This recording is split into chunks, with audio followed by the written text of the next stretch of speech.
मित्रों, ये भाग प्रथम की इस व्याख्यानमाला में आपका स्वागत है।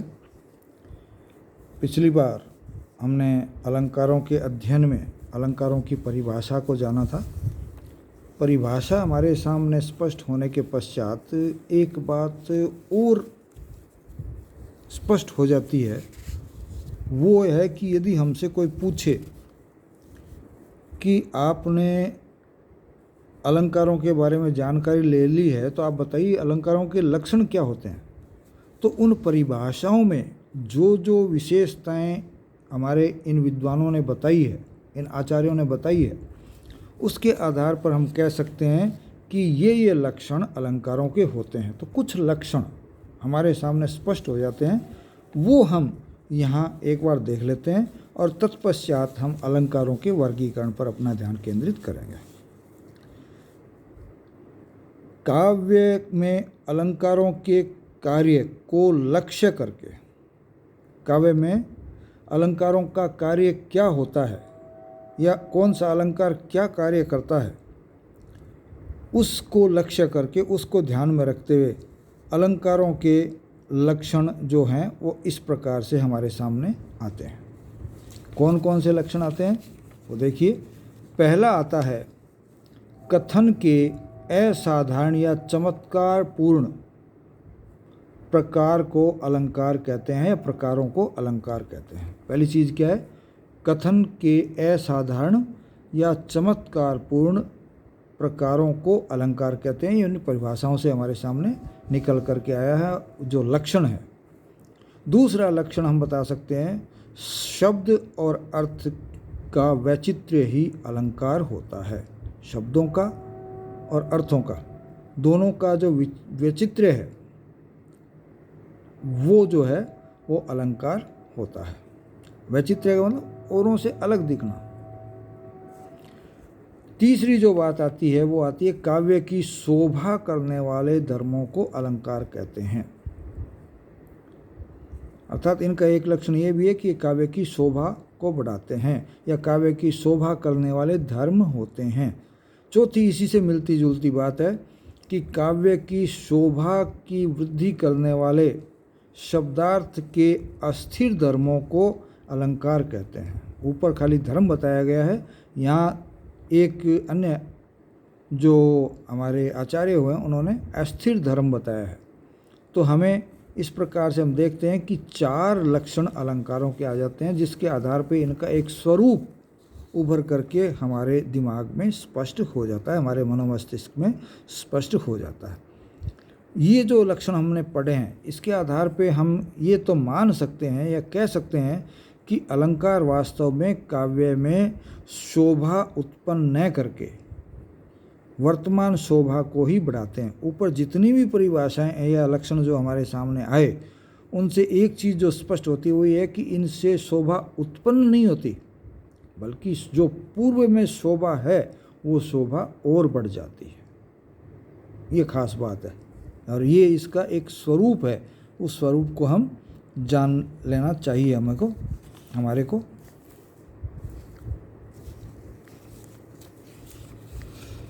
तो आइए अब हम आते हैं वर्गीकरण पर। हम बहुत पीछे नहीं जाएंगे और उसमें बहुत ज़्यादा अध्ययन भी नहीं करेंगे। उसके बारे में थोड़ी सी एक या दो जो हमारे पुराने विद्वान हुए हैं काव्य शास्त्र से जुड़े हुए, जो संस्कृत से हैं, उनमें उनको जानेंगे और तत्पश्चात वर्तमान में जो अलंकार स्वीकार्य हैं या मूल या जितने भेद मुख्य हैं उनके बारे में जानेंगे। तो सबसे पहले हम आते हैं रुद्रट। रुद्रट ने सर्वप्रथम हम कह सकते हैं कि अलंकारों को वर्गीकृत करने का प्रयास किया था। हालांकि इसको भामह ने बताने की इसके प्रणेता भामह थे, लेकिन वर्गीकृत करने का जो प्रयास है वो रुद्रट का सराहनीय माना गया है। इन्होंने 4 अलंकार माने: वास्तव अलंकार, औपम्य अलंकार, अतिशय अलंकार और श्लेष अलंकार। तो इस तरह से इन्होंने अलंकारों के 4 भेद किए, सारे अलंकार इन 4 भेदों के अंतर्गत ही इन्होंने रख लिए। एक और काव्य शास्त्री हुए हमारे रुय्यक। रुय्यक ने अलंकारों को 7 वर्गों में विभाजित किया। वो 7 वर्ग कौन से हैं? सादृश्य गर्भ, विरोध गर्भ, श्रृंखलाबद्ध, तर्क न्याय मूलक, काव्य न्याय मूलक, लोक न्याय मूलक और गूढ़ार्थ प्रतीति मूलक। तो इस तरह से इन्होंने 7 अलंकारों के वर्ग जो है स्थापित किए, या 7 भागों में अलंकारों को बांटा, या 7 वर्गों में इन्होंने विभाजित किया। सादृश्य मूलक या सादृश्य गर्भ मूलक, विरोध गर्भ मूलक, श्रृंखलाबद्ध मूलक, तर्क न्याय मूलक, काव्य न्याय मूलक, लोक न्याय मूलक और गूढ़ार्थ प्रतीति मूलक। तो इस तरह से इन्होंने, हमने देखा कि 3 तो न्याय मूलक ही है, तो इन्होंने न्याय, ये चूँकि न्याय दर्शन से संबंधित व्यक्ति थे, इसलिए इन्होंने न्याय शब्द पर अधिक जोर दिया है, उसी पे ध्यान अपना केंद्रित रखा है वर्गीकरण करते समय। आगे विकास करते करते अलंकारों के बहुत से भेद हो गए, और वर्तमान जब हम पहुंचते हैं तो वहाँ अलंकारों के बहुत से भेद हो गए, सैकड़ों की संख्या में भेद हो गए।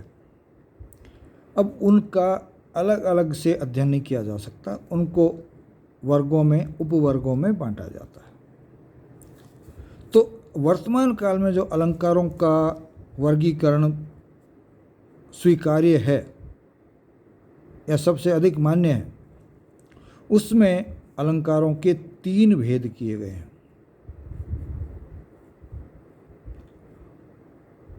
अलंकारों के 3 भेद किए गए हैं। कौन से? पहला है शब्दालंकार, दूसरा है अर्थालंकार और तीसरा है उभयालंकार। 3 प्रकार के अलंकारों के भेद माने गए हैं। बाकी सारे भेद इन भेदों के अंतर्गत लाए गए हैं। उनका भी हम नाम लेकर के अध्ययन करेंगे, और कुछ मुख्य मुख्य जो हैं और आपके पाठ्यपुस्तक में जो, पाठ्यक्रम में जो पूछे गए हैं, उनके बारे में अलग से चर्चा कर लेंगे। पहला कौन सा है? शब्दालंकार। दूसरा कौन सा है? अर्थालंकार। तीसरा कौन सा है? उभयालंकार। कितने भेद हो गए? 3 भेद हो गए। तो इस प्रकार से हमने ये जान लिया कि अलंकारों के कितने भेद माने गए हैं। लेकिन यहाँ आकर के अलंकारों का जो भेद है वो रुका नहीं, बल्कि वो आगे बढ़ता गया। जैसे सबसे पहले हम आते हैं शब्दालंकारों पे। शब्दालंकार क्या है? जहाँ उक्ति में चमत्कार शब्द पर निर्भर करता है, जहाँ उक्ति में चमत्कार शब्द पर निर्भर करता है, वो शब्द अलंकार होता है। और शब्द अलंकार के जो भेद हैं या कौन कौन से अलंकार उसके अंतर्गत आते हैं, उनमें कई प्रमुख हैं, जिनमें अनुप्रास है, यमक है, श्लेष है, वक्रोक्ति है, पुनरुक्वदाभास है, विप्सा है, ध्वनि चित्र है, पुनरुक्त प्रभा प्रकाश है और लाटानुप्रास है। तो इस तरह से ये लगभग 9 अलंकार ऐसे हैं जो शब्द अलंकारों के अंतर्गत आ जाते हैं। दूसरे जो हैं अर्थालंकार। अर्थालंकार में फिर कुछ उपभेद किए गए हैं। कुछ सबसे पहले हम इसकी परिभाषा को देख लेते हैं। जहाँ उक्ति में चमत्कार, जैसे पहले हमने कहा था शब्द पर निर्भर करता है, यहाँ उक्ति का चमत्कार या उक्ति में चमत्कार शब्द पर निर्भर करके अर्थ पर निर्भर करता है। किस पर निर्भर करता है? अर्थ पर निर्भर करता है। वहाँ अर्थ अलंकार होता है, अर्थालंकार होता है। अब अर्थ अलंकार के कितने भेद माने गए हैं? मूलतः 6 प्रकार के भेद अर्थ अलंकारों के किए गए हैं, फिर उसमें और उपभेद किए गए। एक है सादृश्य मूलक उनमें से, दूसरा है विरोध मूलक, तीसरा है श्रृंखला मूलक, चौथा है गुण मूलक, पांचवा है अतिशयोक्ति परक और छठा है व्यंग्यार्थ मूलक। जो समता के आधार पर हैं वो सादृश्य मूलक में आ जाते हैं, जिनमें विरोध का अनुभव होता है वो विरोध मूलक होते हैं, जहाँ श्रृंखला या क्रमबद्धता की बात आती है वहाँ श्रृंखला मूलक होते हैं, जहाँ गुणों की बात होती है वहाँ गुण मूलक होते हैं, जैसे परिसंख्या इत्यादि। और अतिशयोक्ति परक में किसी भी बात को जब बढ़ा चढ़ाकर कहा जाता है तो उससे संबंधित जो है वो अतिशयोक्ति परक में आ जाते हैं। और व्यंग्यार्थ मूलक में जब बात व्यंग्य में कही जाती है तो व्यंग्यार्थ मूलक अलंकार हो जाता है। अब उनमें फिर भेद किए गए, जैसे सादृश्य मूलक, इनका विस्तार से हम बातें करेंगे। अभी हम खाली वर्गीकरण का एक सार गर्भित रूप देख रहे हैं, और संभव हुआ तो मैं अलंकारों का ये वर्गीकरण एक कागज़ पे और आपको सारणी के रूप में दे दूंगा ताकि याद करने में आपको आसानी रहे। सादृश्य मूलक में कौन से अलंकार आते हैं? इसको फिर 4 भागों में बांटा गया। तुलनात्मक सादृश्य मूलक अलंकार, अभेद परक सादृश्य मूलक अलंकार, संभावना परक सादृश्य मूलक अलंकार, अन्योक्ति परक सादृश्य मूलक अलंकार। देखिए भेद में फिर भेद। अब ये है कि तुलनात्मक जो अलंकार हैं उनमें उपमा आ जाता है, अनन्वय आ जाता है, व्यतिरेक आ जाता है। अभेद परक जो है उनमें रूपक आ जाता है, अपहनुति आ जाता है। संभावना परक जो है उसमें उत्प्रेक्षा आ जाता है, संदेह आ जाता है। और अन्योक्ति परक में अन्योक्ति आ जाता है, समासोक्ति आ जाता है, उदाहरण आ जाता है, दृष्टांत आ जाता है। तो इस प्रकार से ये 4 उपभेद इसके हो जाते हैं। विरोध मूलक में विरोधाभास अलंकार आ जाता है, असंगति अलंकार आ जाता है, विभावना अलंकार आ जाता है, विशेषोक्ति अलंकार आ जाता है, विषम अलंकार आ जाता है। तो इस तरह से ये 5-6 जो अलंकार हैं वो विरोध मूलक अलंकारों में आ जाता है, जिसमें विरोध का आभास होता है।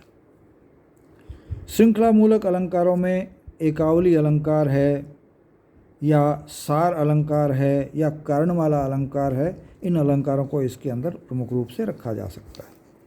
गुण मूलक अलंकारों में हम ले सकते हैं परिसंख्या अलंकार है, उसको भी ले सकते हैं, तद्गुण है और तिरस्कार है, इनको हम, या परिकर अलंकार भी इसी के अंतर्गत आ जाता है, उसमें गुण मूलक अलंकार में।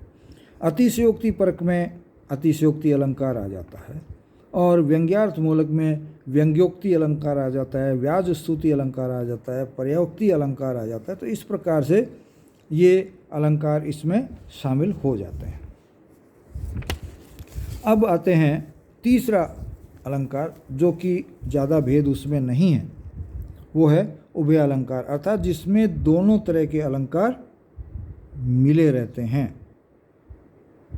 काव्य की ऐसी रचना जिसमें पंक्ति में दोनों तरह के अलंकार उपस्थित रहते हैं, वो 2 तरह के अलंकार माने गए हैं। कौन कौन से अलंकार माने गए हैं? संसृष्टि अलंकार और दूसरा है संकर अलंकार। संकर और संसृष्टि, तो 2 अलंकार उभय अलंकार के अंतर्गत आते हैं। अब और तो चूंकि विस्तार से है उनका अध्ययन हम नहीं करेंगे, लेकिन उभय अलंकार के अंतर्गत जो 2 अलंकार आते हैं, अलंकारों के जो 2 भेद आते हैं, उनके बारे में हम जान लेते हैं कि वो क्या होते हैं। पहला है संसृष्टि अलंकार।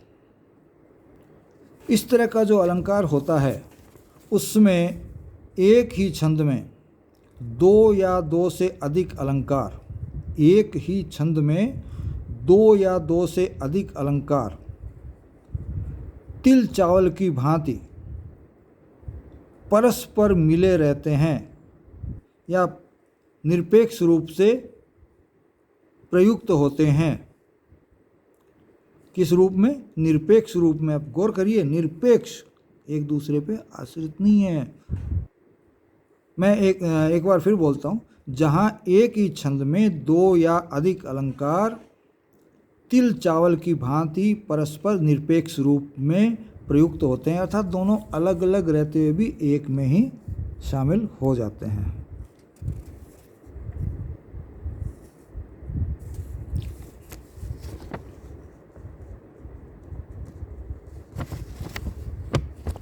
मैं एक पंक्ति का प्रयोग करता हूँ जिसमें दो तरह के अलंकार आपको दिखाई दे जाते हैं और आप इसकी पहचान भी करने की कोशिश कीजिएगा। अमिट स्निग्ध निर्धूम शिखासी देवों की काया है। अमिट स्निग्ध निर्धूम शिखासी देवों की काया है। मर्त्यलोक की सुंदरता तो क्षण भर की माया है। इसमें एक अलंकार तो मैं आपको बता देता हूँ कि रूपक अलंकार है। दूसरा आप पहचान करिए कि कौन सा अलंकार इसमें शामिल है। ये दोनों अलंकार स्पष्ट रूप से इसमें दिखाई दे जाते हैं। दूसरा अलंकार जो है, और इनको अलग किया जा सकता है कि यहाँ ये रूपक है या यहाँ ये अलंकार है या उपमा अलंकार है, इसमें जो भी है। दूसरा है संकर अलंकार। ये तो कौन सा था? संसृष्टि अलंकार। जब एक ही छंद में अनेक अलंकारों का सम्मिलन अर्थात अनेक अलंकार जिसमें हों, और किस तरह से हों? नीर क्षीर न्याय से। जिस तरह से पानी और दूध रहता है, अर्थात परस्पर सापेक्ष रूप से एक दूसरे के अंदर घुले मिले हों, वहाँ संकर अलंकार हो जाता है। इनको अलग से पहचान करके निकालना संभव नहीं होता। जैसे कई अलंकार एक साथ इसमें आ जाते हैं। रति की मूर्ति रमा की प्रतिमा, तृषा विश्वमय नर की, विदु की प्राणेश्वरी आरती शिखा काम के कर की। यहाँ उर्वशी का वर्णन किया गया और अनेक तरीके से किया गया, तो इसमें कई अलंकार आते हैं। तो इसमें अलंकारों को पहचानना मुश्किल है। आप कह सकते हैं कि इसमें उपमा भी है, ये भी है और ये भी है, तो इसकी पहचान करना मुश्किल होता है। तो इस तरह से हमने आज अलंकारों का वर्गीकरण का एक हिस्सा, जहाँ एक चार्ट के रूप में या उनके नामों को हमने जाना कि कौन कौन से भेद किए गए हैं, उन भेदों में फिर कौन से उपभेद हैं, फिर उन उपभेदों के अंदर कौन से अलंकार आते हैं, उन सब की जानकारी हमने ली। आगे हम इसका और अधिक विस्तार से अध्ययन करेंगे। जय हिंद, जय भारत।